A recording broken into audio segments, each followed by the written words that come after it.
Hello everybody and welcome to the Parsha Puppet Show. This week's Parsha is Parshat Korach. Yes, Korach was that cousin of Moshe who rebelled against Moshe's leadership and wanted to be the leader instead of Moshe and Aaron by convincing everybody that Moshe was not true, and Hashem punished him, and he came with his followers to a very sad end, and Hashem showed that the Kohanim and Aaron and also the Levites were chosen by Hashem and nobody else may do the special job. And that is a short summary of the Parsha of this week. And now, oh, look at that, Chani's coming by. Hello Chani, what's going on? Oh, don't ask. Don't ask? Why shouldn't I ask? Okay, fine, I'll tell you if you really want to know. Sure, of course. It's always good for a Jew to ask another Jew how they're doing. Maybe we could help you. Well, there's this talent show every year in school, and it's my least favorite part of school. Why? Because I don't know, I have no talents to show off, and all the other girls are just smarter. I just can't do anything right. You know, I think, Chani, you should learn a lesson from this week's Parsha. What? A lesson from the Parsha about the talent show? Well, yes. The Parsha is named after Korach. Korach? Why would anyone name a Parsha after someone who did bad, who did not good stuff? Well, we do find some exceptions in the Torah, like Korach, and we find that there's going to be Parshas Balak coming up. We'll learn about that. But of course, there's always a reason the Torah is teaching us.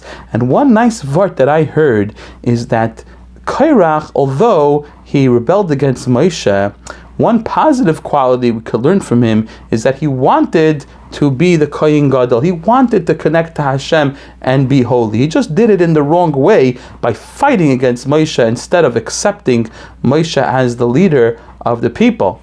Well, but most of the Parsha is how Korach did bad, so why we named the Parsha after Korach? Well, this is another lesson we learned from Korach, that every single person, even a person like Korach, Hashem gives them the ability to choose if they're going to be great or if they're going to go the other way. Every person has something special about them that they could do to do the mission that Hashem gave them. And that brings me, Chani, to your talent show. You certainly are different than all the other girls in your class. In some way, Hashem has given you something special. Yes, you're right. I know. Maybe I'll say this Devar Torah at the talent show. Yeah, that'll be a big hit. Hey, Baruch Hashem. Great idea. Thank you, Rabbi.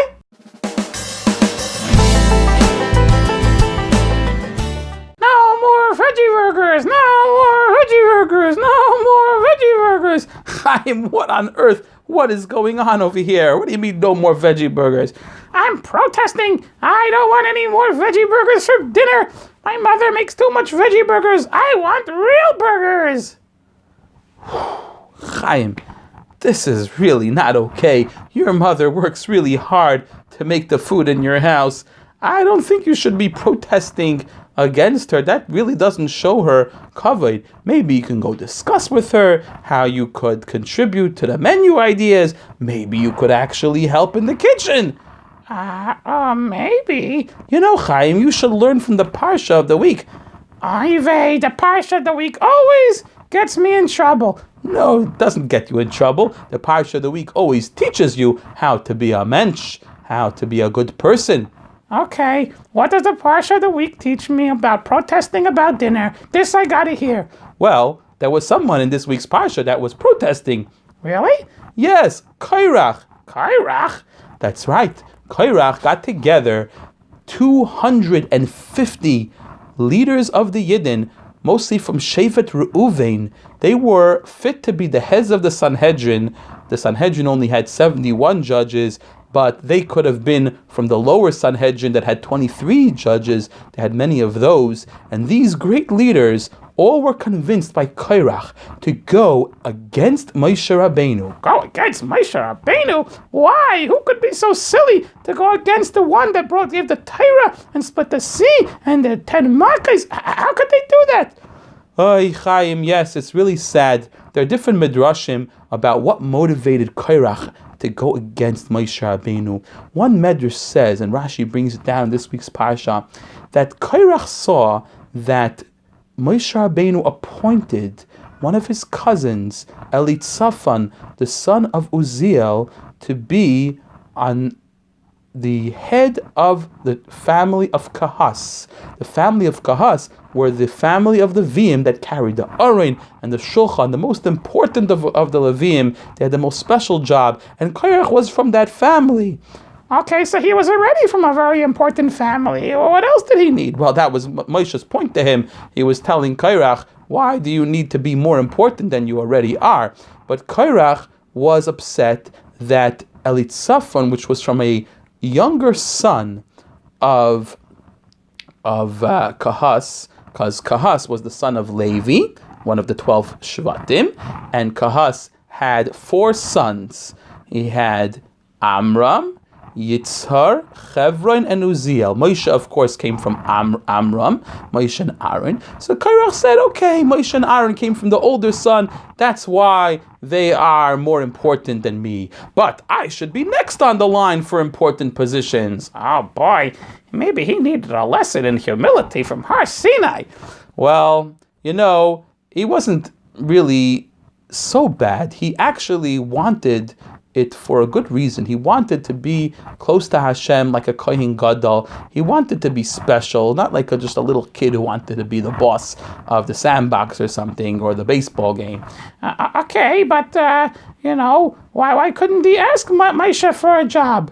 You're right. It's a good point. He really wanted to be special, and he had a big complaint. He went around to all of these holy Jews, and we see something over here that it's really not good to have a bad neighbor, because a lot of the people of Shevet Reuven, and also Dasan and Aviram, and they came, because they lived near Korach and his group, they came to join his rebellion. And what were they saying? What, did they want to be a Kohen Gadol also? Well, Korach told them that it's not fair. All the Yidden are holy. All the Yidden got the Torah. All the Yidden could do mitzvahs. Why are you, Moshe Rabbeinu, making yourself higher over the community of the Yidden? Okay. Because Moshe is Halik, and Moshe Rabbeinu, he went up to Har Sinai, he could speak to Hashem. Obviously, what's Korach's point? Well, Chaim, there's actually a very interesting pshat that I heard that explains Korach's argument. Would you like to hear it? Yeah. Well, Korach said like this. Korach said, the spies, the Meraglim, in that last week's Parsha got in trouble because they didn't want to do mitzvahs of going into Eretz Yisrael and farming and giving tzedakah. They wanted to just be in the desert and be holy and be spiritual and be halik. And Hashem said, no, you have to go into Eretz Yisrael, you have to do mitzvahs. Hashem wants the mitzvahs to be done in this world, right? Okay. Well, Korach said, if the main thing is the deed, is what you do, then it's not important to be holy like Moshe Rabbeinu, and that Moshe could go up to Shemayim and talk to Hashem. Of course, Korach knew that Moshe Rabbeinu is greater than everyone else in his ability to talk to Hashem. But Korach said, if our main job is to do mitzvahs, every Yid could do the mitzvahs just the same. Why does Moshe have to be our leader? I don't know. That doesn't sound right, but yeah, I get the point. Well, it isn't right, of course. Hashem doesn't want us to go to any extreme. The letter Hey teaches us how exactly a Yid should behave. How? The letter Hey has a top and a side that are connected together, okay? The top represents our thoughts, machshava, in our head. The side represents dibur, speaking, that a Yid should always think about Hashem, should always speak to Hashem and daven and learn Torah. And then there's a little space, and then there's another line. And that third line is masa, is action, doing mitzvahs.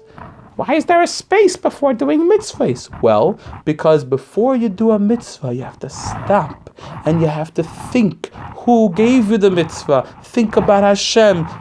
feel the mitzvah, feel how great your opportunity is to serve Hashem. Wow. That reminds me when my mother always asks me to take out the garbage, and she always says, how come I have a sad face on, but when I go to play basketball, I'm smiling and running? That's right, Chaim. You should help your mommy with a smile, and that shows that you enjoy doing it. Of course, if you just smiled at your mommy and you didn't actually help her, that wouldn't be very helpful at all. But it's also very important, while you help, to show that you really enjoy doing it and it's important to you. Okay, I get it. So what was Korach's problem? Well, Korach, his name was Kuf, Resh, and Ches. All three letters are the letter Hey a little bit changed. How? Well, the Kuf is the short leg of the Hey, the leg that reminds us of action, and it's very long because Korach got it too wrong about action. He was too into going down into the world and forgetting that you have to also look at Hashem and have kavanah and have intention. Oh. Then the Resh of the letter of Korach's name, the Resh had no action, and the Ches had no space, no thinking before you do. So Korach really needed to be balanced. You can't be like the Meraglim that want to not do mitzvahs at all, or you can't be like Korach who just want to do mitzvahs without thinking about Hashem. You have to be in the middle. You have to think about Hashem and do the mitzvahs with a smile. Okay, I'm going to go help my mother with a smile. Great idea, Chaim. Rabbi Wagshal, can you tell me more about Korach and his followers? So, what did they do against Moshe? Well, I'm glad you asked, Chaim. I didn't finish telling you the story. Korach, according to the Medrash, first of all, after he convinced the people that Moshe Rabbeinu was taking too much greatness for himself, and he said that Moshe Rabbeinu gave some of the greatness to Aaron by making Aaron the Kohen Gadol, just because he was his brother. What? But Hashem told him. Well, Korach was challenging that. Korach was saying that Moshe Rabbeinu, chas v'shalom, just made it up because he wanted his brother to have a nice job. Oy vey, that's a big aveira to go and say such a thing about a holy person like Moshe Rabbeinu. Yes, it was. And it was like going against Hashem, because Hashem is the one who gave Moshe all of the mitzvahs, and by Korach going against Moshe, he was really going against Hashem. Well, what happened to him? Well, we're going to see. First, let me tell you more about the rebellion. According to the Medrash, Korach got together 250 followers, Talmidei Chachamim from Reuven, like I told you, and they came up with some really tricky challenges for Moshe. Like what? First, they showed up dressed in a talis. Each one of them was wearing a talis, and the talis was entirely made of tcheles, of turquoise blue wool. Wait, aren't you only supposed to have one string of techeles on your tzitzis? Yes, that was their trick.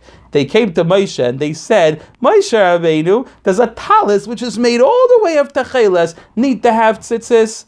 And, is the answer yes? Yes, the answer was yes. And guess what? What?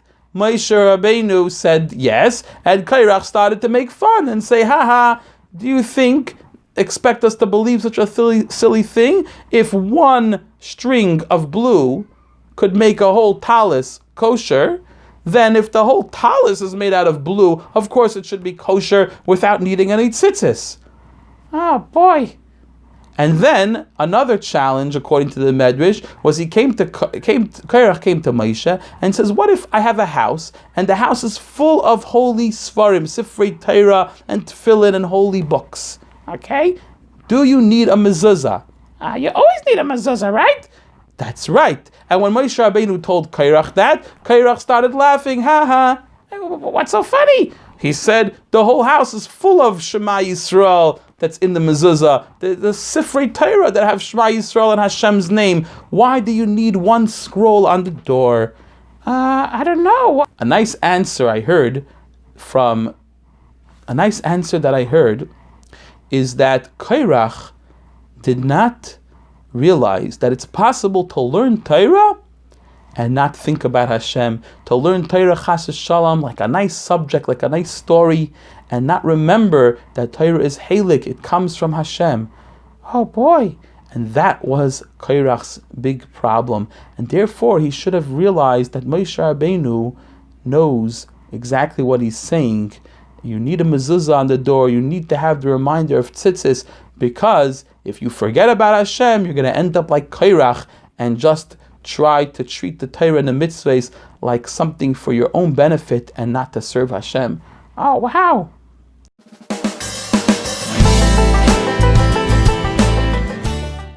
Well, then Korach came to Moshe and complained. And Moshe Rabbeinu fell on his face. And Moshe Rabbeinu said, Dai Hashem. And Moshe Rabbeinu was falling on his face because already a few times he had to defend the Yidden from such bad averis of going against Hashem. He didn't know what he's going to say now. And Moshe Rabbeinu told Korach and his followers, come back tomorrow. If you want to go and challenge Aaron, each of you bring a fire pan, that type that the Kohen Gadol brings ketores, the smelling spices, and bring it to the Mishkan, and you all try to bring Hashem spices and see which one Hashem takes. But remember, Moshe Rabbeinu was hinting to them, like the story of Nadav and Avihu, that if you bring ketores, if you bring an offering to Hashem without permission, all of them will die. So did they get scared? Did they not do it? No, we're going to see they actually showed up the next morning with 250 pans for 250 people full of ketores. Oh my gosh, that's crazy.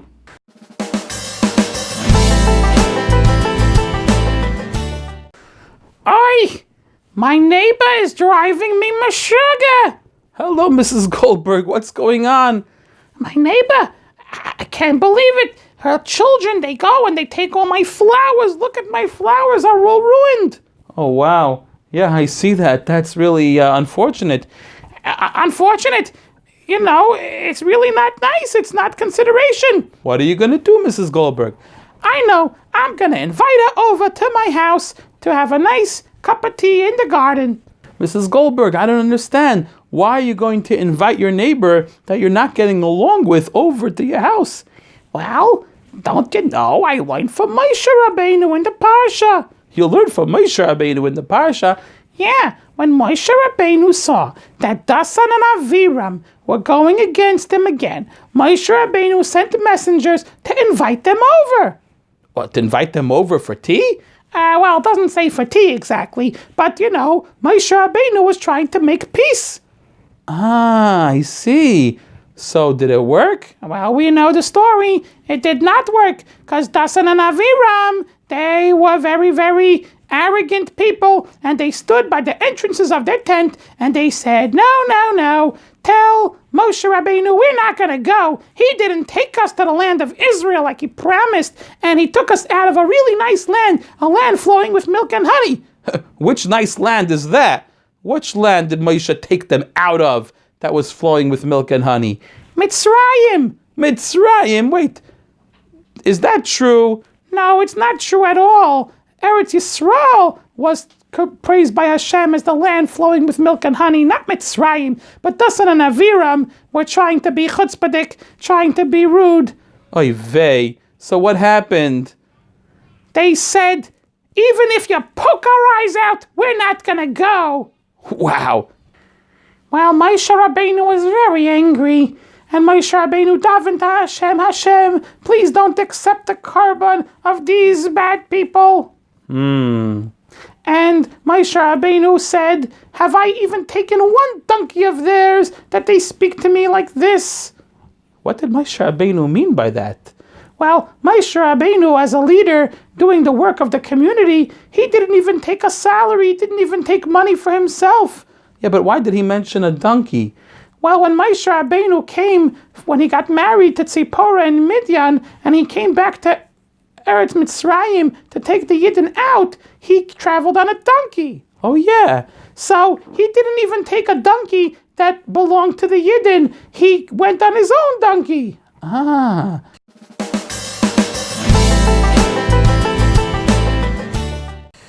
Oh boy. Hi, Chaim. What's the matter?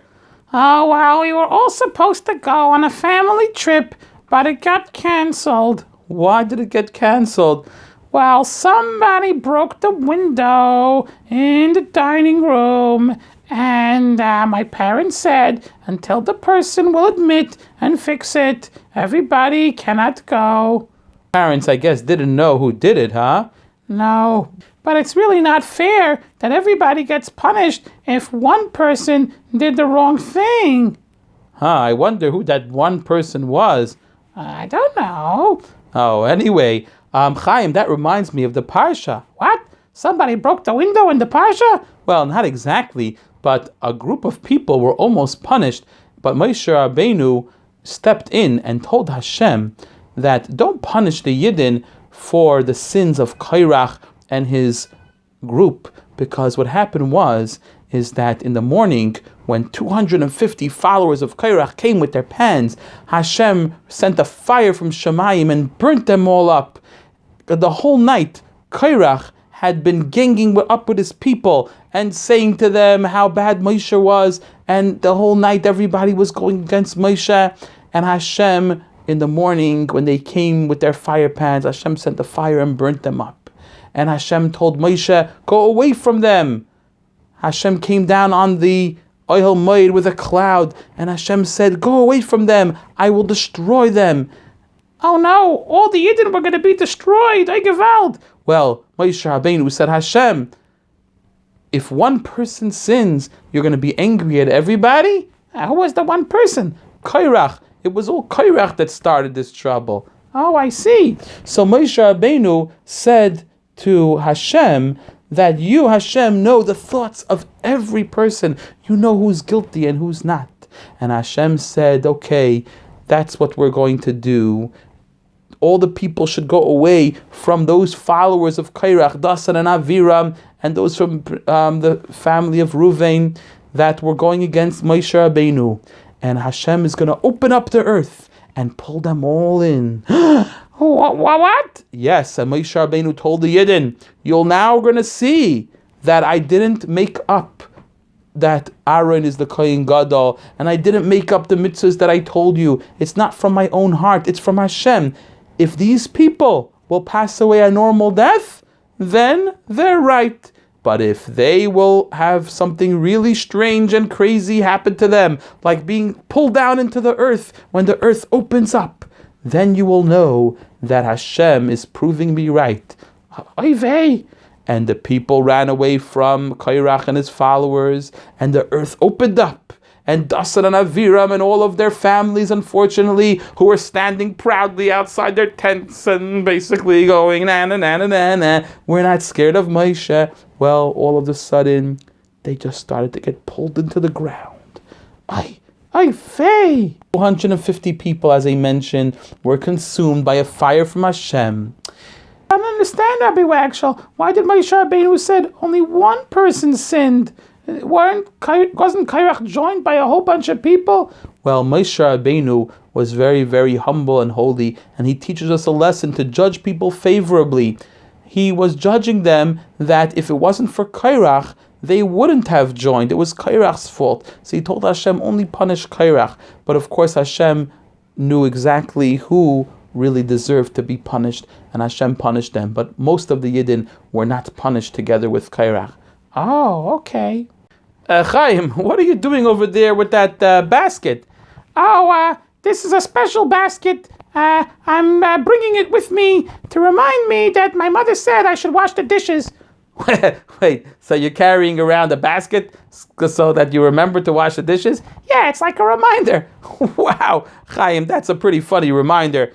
Is that like when you tied the chumash to your tzitzis again? Are you having funny reminders like that? No. I learned it from the Parsha this time. You learned it from the Parsha? How did you learn from the Parsha to carry around baskets? Well, in the Parsha, Hashem commands Elazar to take all of those 250 copper fire pans that were brought by the followers of Korach who got burnt and melt them down and make a special coating for the Mizbeach. So when everyone looks at it, they're going to remember that Hashem chose Aaron and not the wicked Korach and his followers. Oh, wow. That is amazing.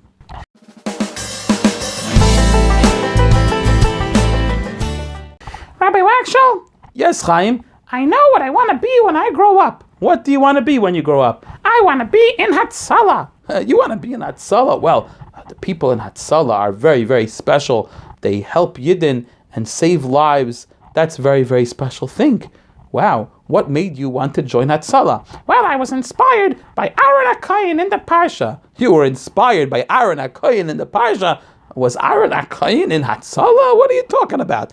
Yeah, there was a big emergency, and Aaron grabbed his gear, and he ran and stopped the plague.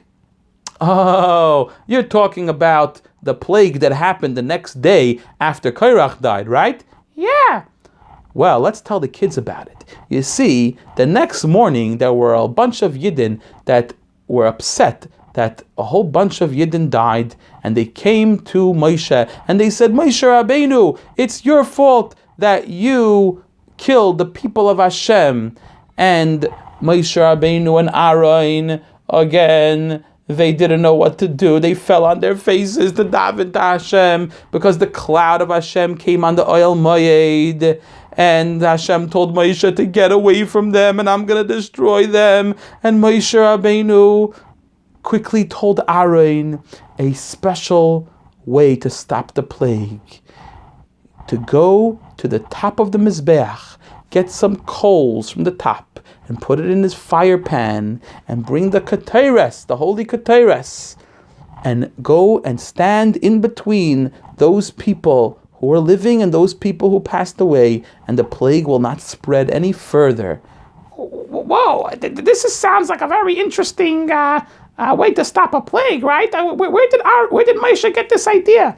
Well, there's a medrash that says that when Moshe Rabbeinu went up to Har Sinai to get the Torah, Moshe Rabbeinu met all the Malachim, and Hashem had a contest between the Malachim and Moshe Rabbeinu about who really deserves the Torah. And when Moshe won the contest, the Malachim, according to the medrash, gave Moshe presents.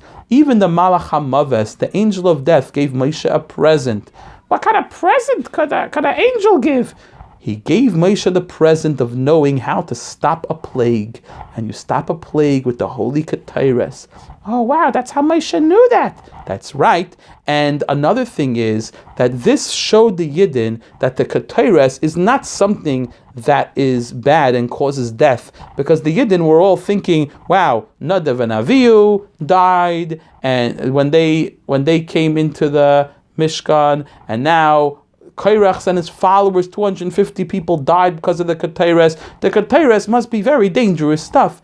And no, Hashem is saying the Keteres is very halik. It's, if you use it in the right way, then the Keteres will stop the plague. Wow. So Aaron ran and he stood in between those who were living and those who passed away. There were already 14,000 people that passed away, and the plague stopped. And Aaron turned back to the Ohel Moed, and he saw over there Moshe Rabbeinu, and he went back to Moshe Rabbeinu. Whoa! You know, there's a really interesting medrash about this. Do you want to hear it? Yeah. That when Aaron saw with the Keteres, he saw those who passed away, he saw the Malach HaMaves, the angel of death, and he said, stop, I have the Keteres. And the angel of death said, but Hashem has sent me to do a mission.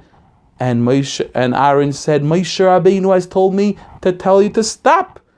He said, well, I have to listen to Hashem, not Moshe Rabbeinu. And Aaron said, Moshe Rabbeinu doesn't make up anything by himself. If he said it, that must be from Hashem. Look, Moshe Rabbeinu and Hashem are standing by the entrance of the Mishkan. Come, let us ask them. And that is how Aaron stopped the plague. Wow.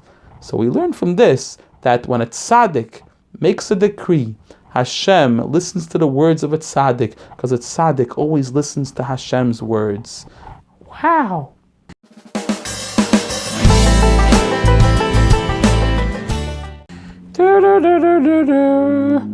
Chaim, what are you looking for? I'm looking for some more sticks. You're looking for more sticks? What do you need sticks over here? I hope you're not going to play pickup sticks like last week's Parsha. No, actually, I'm gathering sticks for a special contest. A special contest? What kind of contest with sticks? Well, didn't you read the Parsha this week? There was a contest with sticks. Oy, contest with sticks. No, Chaim, what are you talking about? Well, I was going to make a contest that everyone gets to pick a stick, and whoever's stick is longest wins. What? Where did you get this in the Parsha from? Hashem commanded Moshe Rabbeinu to tell all of the heads of the Shvatim to take a stick, to take their shevet, their staff, and write the name of the leader of each shevet on the stick. Okay. And then they're going to put the sticks in front of the Aron in the Mishkan, and whichever stick Hashem chooses is going to be the one to sprout flowers on it to show that Hashem chooses that person to be the leader. So no one else is going to complain about how Moshe Rabbeinu chose it himself. They'll see it's a miracle from Hashem. That's right, Chaim. And they put Aaron's staff in the middle of all the other 12 staffs. And Aaron's staff was the staff of the Shevet Levi. And they put it in the middle so that no one could say Aaron's staff was closer to the Aaron. That's why a miracle happened for it. And when they came back the next morning, Aaron's staff had blossomed. Flowers had grown on it. And then ripe almonds had come. Yeah, wow, that is so quick. Well, almonds ripen very quick. And Hashem was giving a message, according to our rabbis, that whoever starts up with Aaron, who starts up with the Kohanim, they will be quickly punished. But Aaron is also very quick. The Kohanim were known for being very quick to run to do mitzvahs. That's one of the reasons why they were chosen to be the ones to serve in the Mishkan and the Beis HaMikdash. You know, Rabbi Waxel, I have a question about this whole contest. Yes, Chaim, what's the question? Well, if they were trying to prove that Aaron was chosen by Hashem and not someone else, then why was Aaron's name on Shevet Levi's staff? Why didn't they also put a staff with somebody else's name to see if Hashem would choose a different leader from Shevet Levi? Wow, that's a very good question, Chaim. I think the answer is that the question about who was supposed to be chosen as Kohen Gadol was already proven by the fire pans that they had the day before. Right now, they needed to see if Hashem is going to choose any of the other 12 Shvatim to have the leader come from there. So therefore, since Aaron was already chosen and proven to be the leader of Shevet Levi, his name was automatically put over there, and then they put the names of all the other Shvatim just to see if Hashem is going to choose any other Shevet. Ah, I see. Well, why did Hashem make a stick grow almonds? What's the message? You know, that is the job of Aaron. The job of Aaron, a Kohen, and every Yid who wants to serve Hashem, is to bring Kedusha into this world and make things, even things that don't look like you could do mitzvahs with them, make things holy and bring them to Hashem. And then you'll see how the whole world will blossom and grow in connection to Hashem. But you have to do it quick, just like the flowers came very, very quickly. And don't miss an opportunity to do a mitzvah. Wow, beautiful.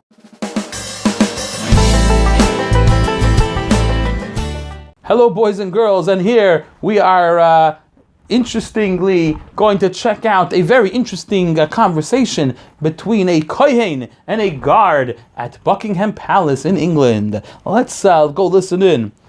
Hey, excuse me, Mr. Guard. Excuse me. Excuse me, do you talk? Doesn't look like the Kohen is having luck getting the guard to talk. Mr. Kohen, why are you going to speak to this guard? What does this have to do with our Parsha?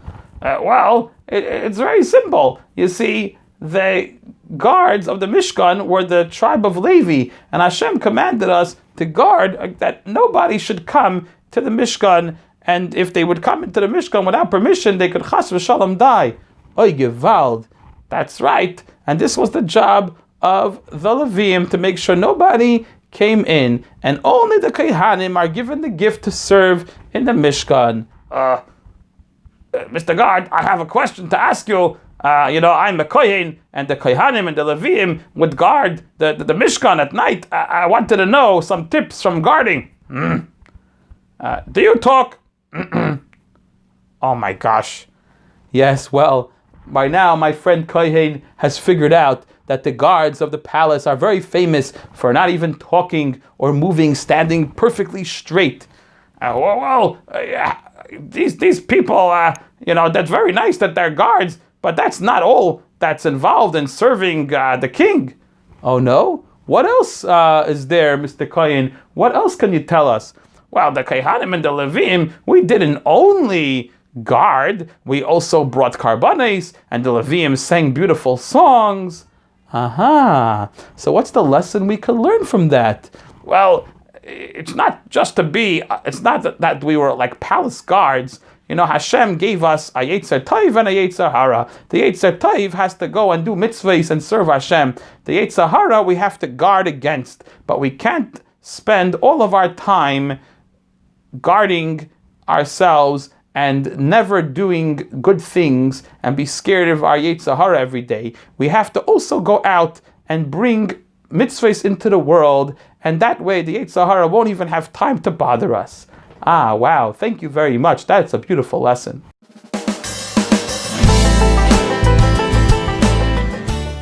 Rabbi Parsha, where are you going? I'm going to a Pidyon HaBen, a redemption of the firstborn.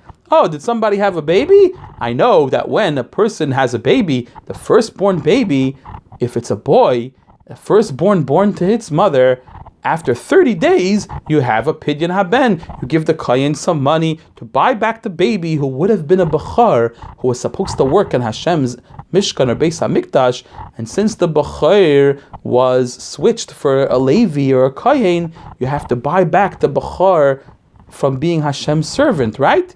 That's right. But this is not a baby of 30 days old. No? How old is this person? He's about 92. 92? What, Rabbi Parsha? A 92-year-old baby? Yeah, some people can be very immature. Very immature. 1 second. You expect me to believe that you're going to a Pidyon HaBen ceremony, which is normally done for babies, for someone who's 92 years old? Yes. What? Well, the mitzvah is that if the parents forget or they didn't even know that this was a mitzvah, and the person grows up and he finds out about the mitzvah, that he has to have a Pidyon HaBen. So, as somebody that I know in the old age home just found out that he was a firstborn, and we're going to go and have a Pidyon HaBen. Wow, that is fascinating. But, what's the story? What's the connection between Pidyon HaBen and this week's Parsha, Rabbi Parsha? Well, I will tell you, kids. Hashem told that Aaron should get very special presents. Presents like gift boxes? No. 24 presents were given. 24? That's a lot. Yes, 24 presents were given to the children of Aaron to prove that the children of Aaron are Hashem's holy people, and the Yidden should show them honor and respect. In this week's Parsha, Korach went against the Kohen Gadol and the Kohanim. So Hashem is showing that they are the ones that He truly chooses, and the Yidden should give them all these special presents. Oh wow, that makes a lot of sense. So Rabbi Parsha, what were some of these presents? Well, one present is that all of the karbanes have special parts of the karban that you're supposed to give to the kohen to eat. Aha. And the kohen eats it in the holiest places, in the courtyard of the Beis HaMikdash or the Mishkan. Wow. Also, any offering which is waved up and down, right and left, that part goes to the kohen.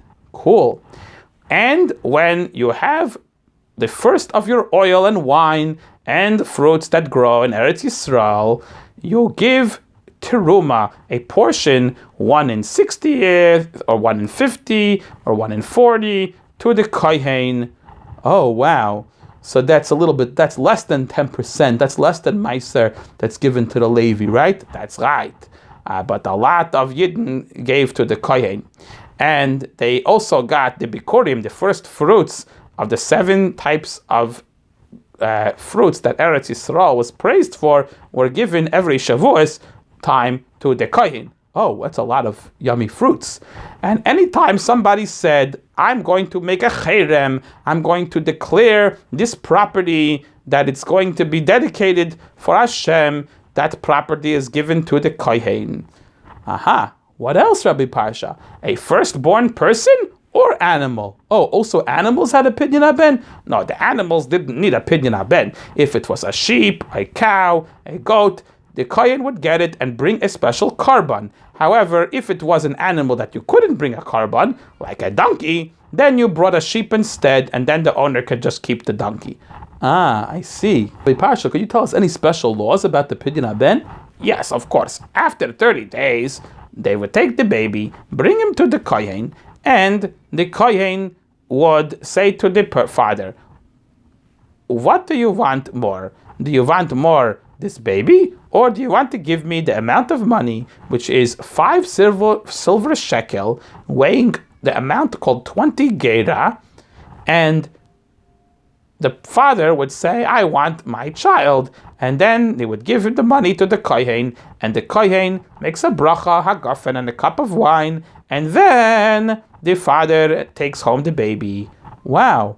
Some people have a custom, Rabbi Parsha, to decorate the tray very nicely with jewelry, like they used to decorate karbanis very nicely. When they brought their bikurim, they would make the baskets very beautiful. And some people have a custom to put on the tray, to put the things that you can cook with, like sugar and garlic, so that everyone else could take them afterwards and use it in their food, so that they also get to be part of the mitzvah meal. Ah, very true, very true. Hashem told Moshe Rabbeinu to tell Aaron that this gift and all the gifts that the kohen got, the ones that we mentioned and we didn't mention, is like a bris melach, a covenant, a promise that lasts forever, that Hashem will always choose Aaron and his children. And he uses the word melach, which means salt. Just like salt, you put salt on something, salt makes the thing preserved, makes it last for a very long time. This promise that Hashem is making will last forever. Ah, very good, very good. And Hashem is telling also Aaron and his children that when they are going to come into Eretz Yisrael, they will not be like everyone else that gets a piece of land to farm. No? What do they get? Hashem says, I, Hashem, am your portion and your inheritance, and therefore you will not get an inheritance, or the Levim will not get an inheritance in Eretz Yisrael like everybody else. So I have a question, maybe you know. Yes, what's the question? Why are the gifts of the kohen recorded after the rebellion of Korach? I mean, I get it that the Korach was against the kohen, but what does it really have to do with giving them gifts? Well, actually, I heard a very good vart. The vart is like this. Korach's whole problem, he wanted to be the kohen gadol, right? But at the same time, he also didn't want Moshe Rabbeinu or anybody who was great to be important and in charge over the people. Well, so how could you be the leader without being in charge of the people? Well, Korach thought that those who were very holy, like himself, should just be to themselves on their own and not have to do with the people. They should just be too important and not talk or be involved with the people. Oh, that's not a very good leader. No, that's not. And therefore, Hashem told the Yidden, no, Korach's way of doing it is not going to work. I want the Kohanim to be the leaders of the people, and the people should support them and give them gifts, so that the people will learn from the Kohanim, and the Kohanim and the Leviim will teach the people too. Ah, very good. So the Leviim also got gifts, right? Yes, the Leviim got special gifts. They got 1/10 of all of the produce, all of the food that grew in Eretz Yisrael was given to the Levi. It's called Meiser, and Hashem is telling the Levi that because they're going to guard the Mishkan and do the work in the Mishkan, they are going to get this special portion, but they're not going to get a portion in Eretz Yisrael. Tzedakah, anybody have tzedakah? Oh, sure. Here's some tzedakah, sir. Oh, thank you very much. Okay, let me go find the pushka to give some tzedakah to. Wait a second. Didn't I just give you tzedakah? Why are you going to give some tzedakah now? I thought you need tzedakah. Well, didn't you learn the Parsha, young lady? I did? The Levim that got 10% of the Yidden's food, they had to also give to the Kohen. What? Why? If they needed to get from the Yidden, why did Hashem make them also give? Well, it's very important. Everybody needs to know that everything we have comes from Hashem. And the first thing that we get, we give to Hashem. Just like a parent has a child, we redeem it from Hashem by giving money to the Kohen. When we wake up in the morning, we say Moida Ani. Everything we have, we give to Hashem. So when a Levi would get Meiser, would get 10%, the Levi would take a portion of it off and give it as Truma to the Kohen. And just like the rules of Truma, the same rules applied to the Levi's Truma. What are these rules? Well, rule number 1, you can't eat it if you're tummy. Oh, wow. Yes, very serious. And anyone who is not a Kohen cannot eat it or under the penalty of death. Whoa, that's very serious. That's right. These gifts are very holy and only a Kohen or a Levi is allowed to eat it. Wow, thank you so much for teaching me. So everything that I get, I will give tzedakah too. That's why when I get from my parents, I always give some tzedakah. Whenever I get like Hanukkah geld, I take a little bit off. That's right. And even me, that I need to ask people for tzedakah, when somebody gives me tzedakah, I take something and give it back to tzedakah as well to show I'm thanking Hashem. Beautiful.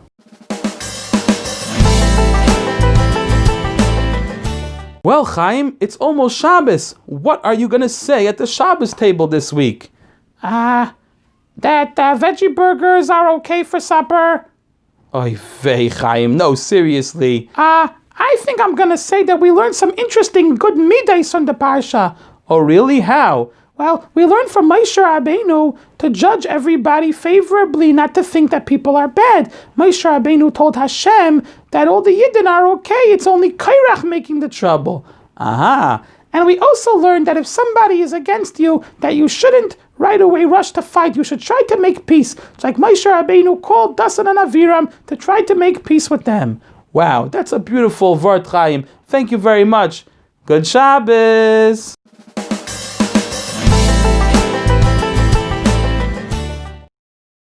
So, Rabbi Parsha, are you ready for a brand new feature from Shazak Parsha? A brand new feature from Shazak Parsha? I love Shazak. All the voices, the coloring. What a cool website. What do we have? We have the Korach Junior Fun Quiz, the quizzer by Shazak. Do you think you can take this quiz and pass all the questions? Of course. That's easy. I'm Rabbi Parsha. I'm an expert. Okay, let's see. All right, boys and girls, let's start. Okay, so Korach is the name of the Parsha and the main character. But what does the word Korach actually mean? Hold up one finger, boys and girls, if you think it means a matzah sandwich. 2 fingers if you think it means a split or division. 3 fingers if it means cold brother. Kor equals cold. Ach equals brother. That's not fair. I don't have fingers to hold up. Okay, which do you think it is? I'm going to go with matzah sandwich. Matzah sandwich? I don't know. Let's try. Sorry, it means a split or division. Okay. Next question, Rabbi Parsha. What did Korach's wife do? 1 finger if you think she talked and talked, convincing Korach to fight against Moshe. 2, she made the best pickles, besides for Irving, who made better pickles. 3, she tried to convince Korach not to fight Moshe. I love pickles, so I'm going to say she made very good pickles. Oi, Rabbi Parsha, not pickles. No, she talked and to convince Korach to fight against Moshe. Actually, it's a very interesting story. There were 2 wives in the Parsha who were amazing, influencing their husbands either for good or for bad. Oh, Korach's wife influenced her husband for bad. Who influenced her husband for good?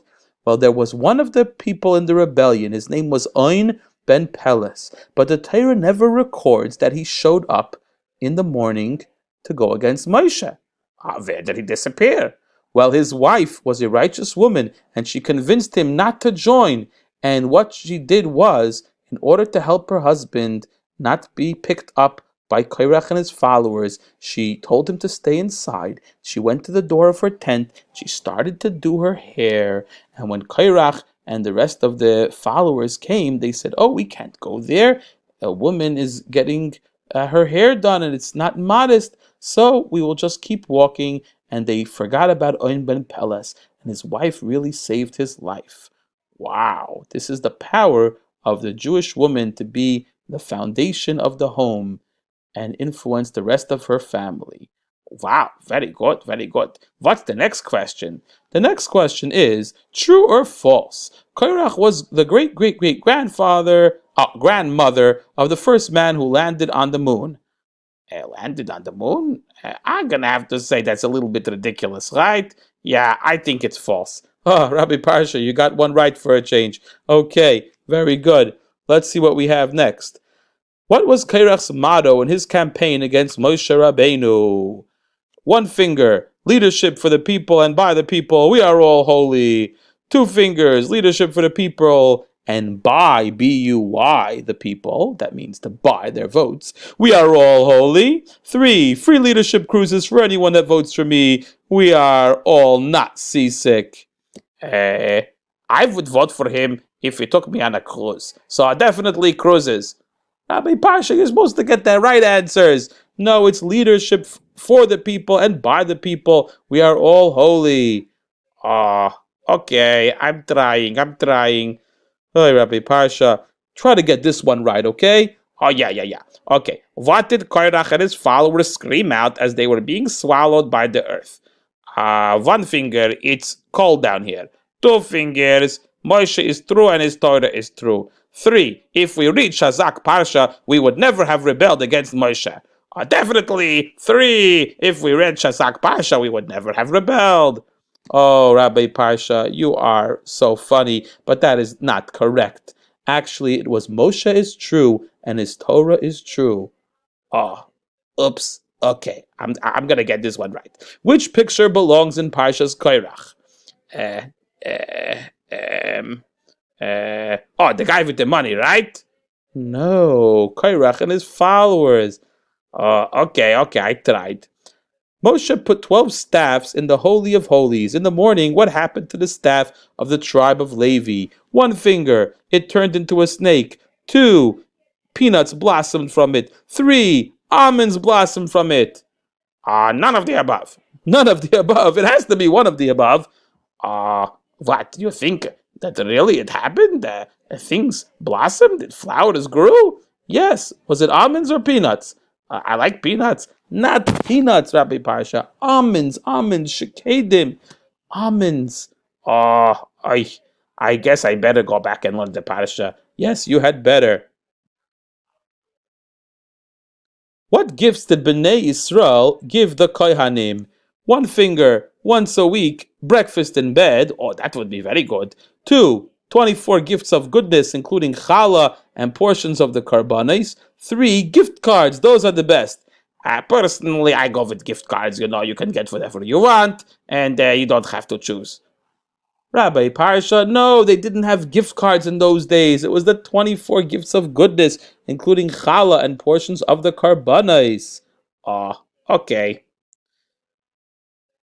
And our last question, which picture does not belong in Parsha's Korach? Dun dun dun dun dun dun dun dun dun dun dun dun dun. I think the one with Shabbos. They doesn't mention Shabbos, right? Very good, Rabbi Parsha. You got it right. Well, as long as you finally ended, hey, does that guy look familiar? I don't know. Does he look like me? Yeah, could be. Okay, guys. Good Shabbos. Time to say good Shabbos, 'cause all your work is done. I'm gonna spend the day together with the Holy One.